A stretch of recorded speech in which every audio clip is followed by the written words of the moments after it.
ሰላም ሰላም እንዴት ቆያችሁ? በዛሬ ቱቶሪያል ቪዲዮ የምናየው ዋን ሳምፕል ቴስት ይሆናል ማለት ነው። በኤስፒኤስኤስ እንዴት አናላይዝ እንደምናደርግ ከማየታችን በፊት መቼ ነው ዋን ሳምፕል ቴስት መጠቀም የምንችለው የሚለውን በመጀመሪያ እናያለን ማለት ነው። ስለዚህ ዋን ሳምፕል ቴስትን ለመጠቀም አንድ ሳምፕል ብቻ ሊኖረን ይገባል ማለት ነው። ሌላኛው ደግሞ ሳምፕል ሚናችንን ከፖፑሌሽን ሚናችን ጋር ኮምፔር ማድረግ ስንፈልግ ነው። the another one is your variable should be continuous መሆን አለበት ማለት ነው ቫሪያብላችን።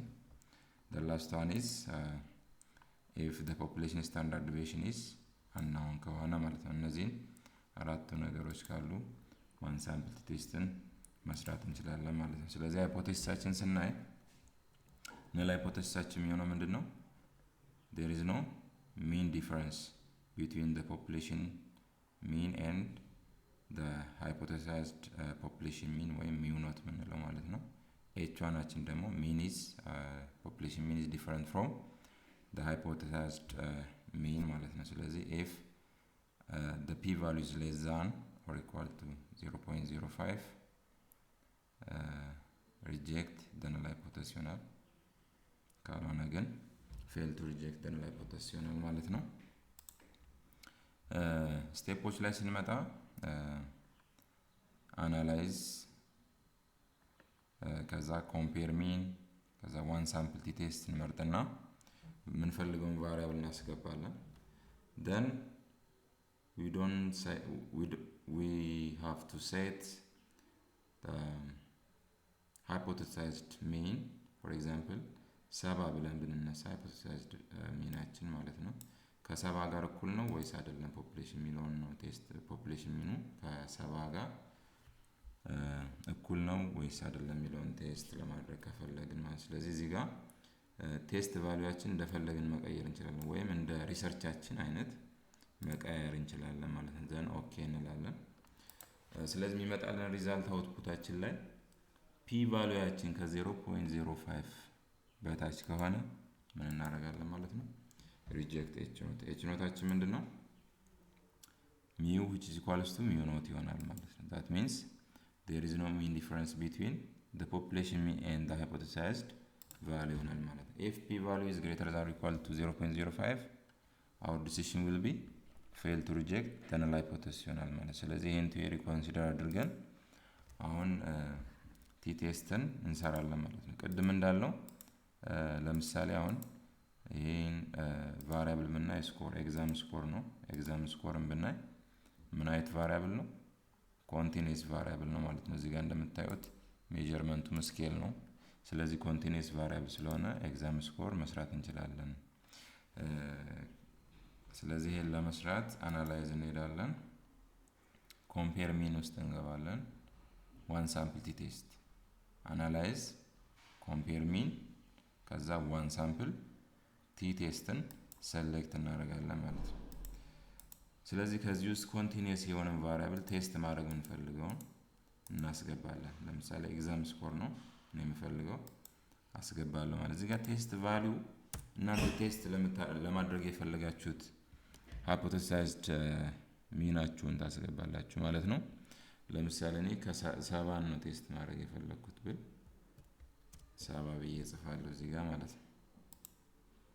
ሌላ የምትፈልጉት እዚህ ጋር ኮንፊደንስ ሌቭሉ ስንት ይሆን የሚለውን አይደንቲፋይ ማድረግ ያስፈልጋል። 95% ከሆነ 95%፣ 90% ከሆነም 90% ብለን እናስተካክላለን ማለት ነው። ዘን ኦኬ እንላለን ማለት ነው። እንደምታዩት አውትፑቱ መጥቶልናል። አውትፑቱ እንደሚያሳየው እንግዲህ ስንት ሳምፕል ነው የተጠቀምነው? 5። የአምስቱ ሳምፕል ሚናቸው ስንት ነው? 76 ነው ማለት ነው።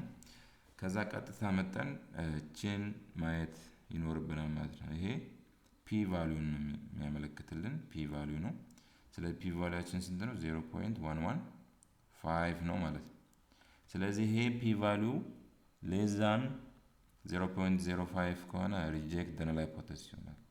if it is less greater than or equal to 0.05 our decision will be fail to reject the null hypothesis ይሆናል ማለት ነው። እዚህ ጋር እንደምታዩት ግን it's greater than 0.05 therefore our decision is fail to reject the null hypothesis ይሆናል ማለት ነው። ሌላኛው ዲሲሽን መስጠት የምንችልበት አይነት ደግሞ ኮንፊደንስ ኢንተርቫልን አይተን ነው። ኮንፊደንስ ኢንተርቫል እንደምታዩት እዚህ ጋር ሎወር ባውንደሪ ነው፣ ይሄ ደግሞ አፐር ባውንደሪ ነው ማለት ነው። ስለዚህ በኔጌቲቭ እና በፖዚቲቭ መካከል ነው ያለው። ስለዚህ if our confidence interval includes 0 our decision will be fail to reject the null hypothesis ይሆናል ማለት ነው። ስለዚህ ሁሌም ኮንፊደንስ ኢንተርቫላችን 0 ሚዝ ከሆነ ዲሲሽናችን ምን ይሆናል ማለት ነው? fail to reject the null hypothesis። 0ን ካልያዘ ግን ሁለቱም ኔጌቲቭ ወይም ሁለቱም ፖዚቲቭ ከሆኑ ምንድነው ማለት ነው? ሪጀክት the null hypothesis ይሆናል ማለት ነው። ስለዚህ ሃይፖቴሲሳችንን ተመልሰን ማየት ይኖርብናል ማለት ነው። ሃይፖቴሲሳችን ኢኳል ነው።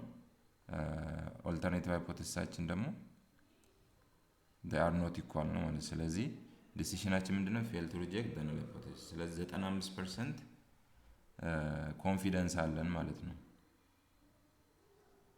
ፖፑሌሽን ሚን ከማን ጋር እኩል መሆኑ ከሃይፖቴሳይዝድ ሚን ጋር እኩል መሆኑ 95% ኮንፊደንስ ሌቭል አለን ብለን ኮንክሉድ እናደርጋለን ማለት ነው።